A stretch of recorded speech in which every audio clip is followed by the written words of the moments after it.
Hello learners, कैसे हैं आप सभी का एक बार फिर से मेरे YouTube channel commerce knowledge NTA net में स्वागत है। जैसा कि आपने थंबनेल में देख लिया होगा कि आज का जो आपका लेसन होने वाला है वो आपका पार्ट नंबर 2 है, स्क्यूनेस, मूवमेंट और कर्टसिस के ऊपर।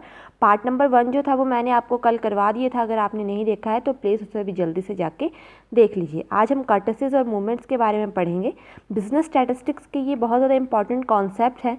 एनटी नेट कॉमर्स में हमेशा पूछे जाते हैं। एनटी नेट कॉमर्स में ही नहीं पूछे जाते, अदर्स कॉमर्स के जो भी एग्जाम्स होते हैं, ठीक है, जो भी कॉम्पिटेटिव एग्जाम्स होते हैं उनमें से भी ये क्वेश्चन आते हैं। Like PGD commerce, B Com, M Com, M Phil, ये कोई भी एंट्रांस एग्जाम्स की अगर कॉमर्स से रिलेटेड अगर आप प्रिपरेशन कर रहे हैं तो आपके लिए ये लेसन जो है वो बहुत ज़्यादा बेनिफिशियल हो जाता है। तो चलिए जल्दी से आज की क्लास शुरू करते हैं, ज़्यादा टाइम वेस्ट नहीं करेंगे।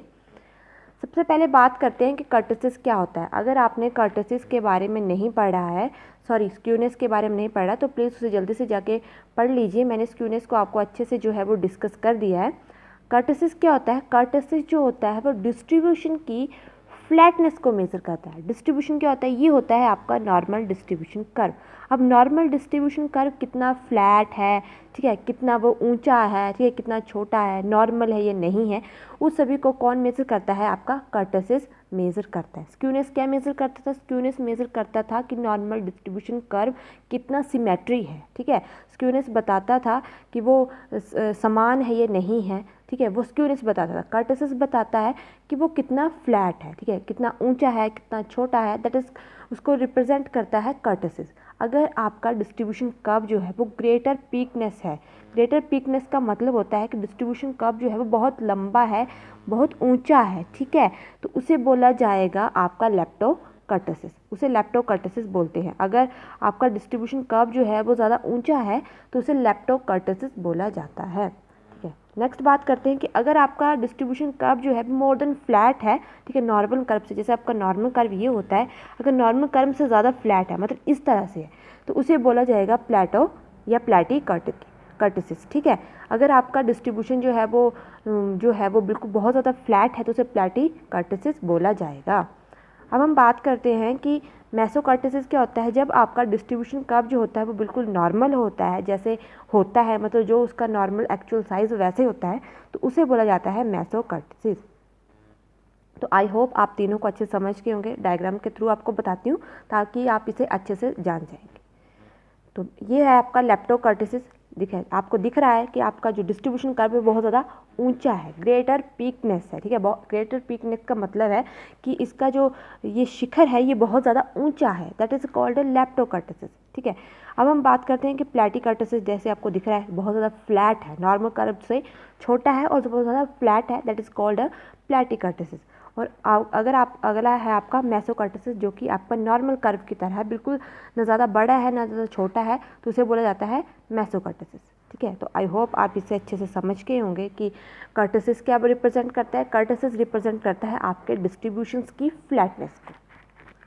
नेक्स्ट हम बात करते हैं कि हाउ टू मेज़र द कर्टसिस। कर्टसिस को किस तरह से मेज़र किया जाता है। कार्ल पियर्सन्स मेज़र ऑफ कर्टसिस है, ठीक है। बीटा से इसे रिप्रेजेंट किया जाता है कर्टसिस को, या गामा से। दो फॉर्मूला है, या तो बीटा से रिप्रेजेंट किया जाता है या गामा से। Beta 2 is equal to μ4 upon μ2 square, और गामा से gamma 2 is equal to beta 1 minus 3। ये आपका कर्टसिस को मेज़र करने का एक फॉर्मूला है। μ4 जो है वो रिप्रेजेंट करता है आपका फोर्थ मूवमेंट को, और μ2 जो है वो रिप्रेजेंट करता है आपका सेकंड मूवमेंट को, ठीक है। अब फोर्थ मूवमेंट कौन सा होता है, सेकंड मूवमेंट कौन सा होता है, वो मैं आपको अगली स्लाइड्स में बताऊंगी। अब बात करते हैं कि अगर आपका बीटा वैल्यू, मतलब आपका कर्टसिस जो है वो इज इक्वल टू 3 आता है या गामा इज इक्वल टू 0 आता है, तो आपका जो डिस्ट्रीब्यूशन कर्व होगा वो क्या होगा? मेसोकर्टसिस होगा, मतलब बिल्कुल नॉर्मल डिस्ट्रीब्यूशन होगा, ठीक है। अगर आपका अगर आपका जो है बीटा 2 जो है वो ग्रेटर देन 3 है और गामा जो है वो ग्रेटर देन 0 है, देन कर्व्स क्या होगा? तब आपका कर्व हो जाएगा लेप्टोकर्टसिस, मतलब ग्रेटर पीकनेस होगा, बहुत ज़्यादा ऊंचा होगा, ठीक है। और अगर आपका बीटा 2 जो है वो लेस देन 3 है और गामा 2 जो है वो भी लेस देन 0 है, देन कर्व क्या होगा? तब आपका कर्व होगा प्लेटिकर्टसिस, मतलब बहुत ज़्यादा फ्लैट होगा, ना ज़्यादा बड़ा होगा ना ज़्यादा छोटा होगा, ठीक है। तो आपको याद रख लेना है, ठीक है। बीटा 2 को हम जो है वो किसी के साथ कंपेयर करेंगे, वो 3 की वैल्यू के साथ कंपेयर करेंगे, और गामा को हम 0 के साथ जो है वो कंपेयर करेंगे कर्टसिस को। कर्टेसिस के अंडर। ठीक है, तो इनको अच्छे से समझ लीजिए। आपको एग्जाम्स में इस तरह से क्वेश्चन आ सकता है कि जब बीटा इज इक्वल टू 3 हो तो कौन सा डिस्ट्रीब्यूशन कर्व होता है, मेसोकार्टेसिस होता है, लेप्टोकार्टेसिस होता है, प्लैटीकार्टेसिस होता है। तो आपको जो है वो कंफ्यूज करने के लिए इस तरह के क्वेश्चन आ सकते हैं। तो इनको अच्छे से अपनी नोटबुक में लिख लीजिएगा, क्योंकि मैं हर बार आपको बोलती हूँ कि आपके हैंड रिटन नोट्स जो होते हैं वो बहुत ज़्यादा बेनिफिशियल होते हैं। ठीक है, तो इसे जल्दी से अपनी नोटबुक में जो है अच्छे से लिख लेना। बीटा को जो है वो भी कर्टेसिस को रिप्रेजेंट करता है। हम बीटा के थ्रू भी निकाल सकते हैं कर्टेसिस, और हम गामा के थ्रू भी निकाल सकते हैं। गामा को हम कंपेयर करते हैं 0 के साथ और बीटा को कंपेयर करते हैं हम 3 के साथ। ठीक है, नेक्स्ट हम बात करते हैं कि मूवमेंट्स क्या होता है। मूवमेंट्स भी एक स्टैटिस्टिकल पैरामीटर होता है डिस्ट्रीब्यूशन को मेज़र करने का। जैसे स्क्यूनेस भी डिस्ट्रीब्यूशन को मेज़र करता था, कर्टेसिस आपकी फ्लैटनेस को बताता था। और मूवमेंट्स भी जो है एक स्टैटिस्टिकल पैरामीटर है डिस्ट्रीब्यूशन को मेज़र करने का। ठीक है, 4 मूवमेंट्स जो है वो मेनली यूज्ड होते हैं। ठीक है, आपको 4 मूवमेंट्स की नाम जो है वो अच्छे से याद रखने हैं, बिकॉज बहुत ही ज़्यादा इंपॉर्टेंट हैं। प्रीवियस ईयर्स के क्वेश्चंस में मैंने देखा था कि उनमें से एक क्वेश्चन जो था आया था इस तरह से कि आपको बताना था कि सेकंड मूवमेंट्स कौन सा है। ठीक है, आपको 4 ऑप्शन, तो आप जो है इनके नाम अच्छे से याद कर लीजिए कि फर्स्ट मूवमेंट्स कौन सा है, सेकंड मूवमेंट्स कौन सा है, थर्ड कौन है और फोर्थ कौन है। ठीक है, आपका फर्स्ट मूवमेंट्स होता है मीन। ठीक है, मीन क्या डिस्क्राइब करता है, मीन डिस्क्राइब करता है सेंटर ऑफ द डिस्ट्रीब्यूशन को। ठीक है, दूसरा होता है आपका variance, it describe the spread of observation around the centre. ठीक है, सेंटर के अराउंड में जो भी ऑब्जर्वेशंस हैं, ठीक है, सेंटर मीन्स जो डिस्क्राइब करता है वो आपका सेंटर को डिस्क्राइब करता है। ठीक है, और सेंटर के अराउंड जितनी भी जो हैं वो वैल्यूज़ हैं, ऑब्जर्वेशंस हैं, उन्हें कौन डिस्क्राइब करता है, वेरियंस डिस्क्राइब करता है। ठीक है, अब बात करते हैं स्क्यूनेस, जो कि मैंने आपको पढ़ा दी है। अगर आपने नहीं देखा है तो प्लीज़ इसके वीडियो के बाद जो है वो आप जो अगली मेरी पिछली वाली वीडियो ज़रूर देखें, स्क्यूनेस, जिसमें मैंने आपको पढ़ा है। It describe the aspect of distribution such how the distribution is skewed from mean और पीक्ड। ठीक है, ये डिस्क्राइब करता है कि डिस्ट्रीब्यूशन जो है वो कितना स्क्यूड है। ठीक है, कितना वो इक्वल नहीं है। स्क्यूनेस का मतलब होता है कि वो डिस्ट्रीब्यूशन समान नहीं है, तो ये सब डिस्क्राइब करता है कि कितना स्क्यूड नहीं है या कितना पीक्ड है। और कर्टेसिस क्या बताता है, फोर्थ मूवमेंट कर्टेसिस है।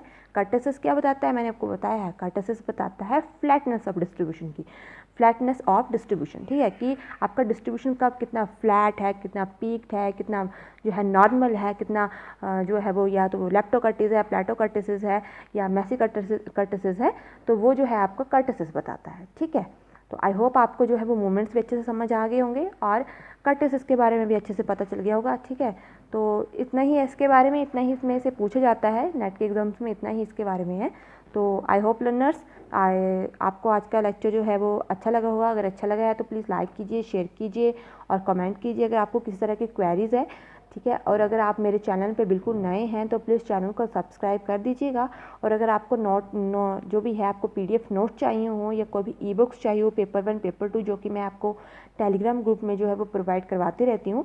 और अगर आपको इस वीडियो के नोट्स भी चाहिए होंगे, PDF नोट्स, तो आप मुझे टेलीग्राम पे भी ज्वाइन कर सकते हैं। ठीक है, और प्लीज़ बेल आइकन को प्रेस करना ना भूलिएगा, बिकॉज अगर आप बेल आइकन को प्रेस करेंगे तो मेरे जितने भी वीडियोज़ के नोटिफिकेशन है वो आपको जल्दी से जल्दी मिल जाएंगे और आप वीडियो को ईजिली जो है वो देख पाएंगे। तो thank you so much learners again, और प्लीज़ अपनी लर्निंग को जो है वो चालू रखिए, बिल्कुल से जो है वो कम मत कीजिए।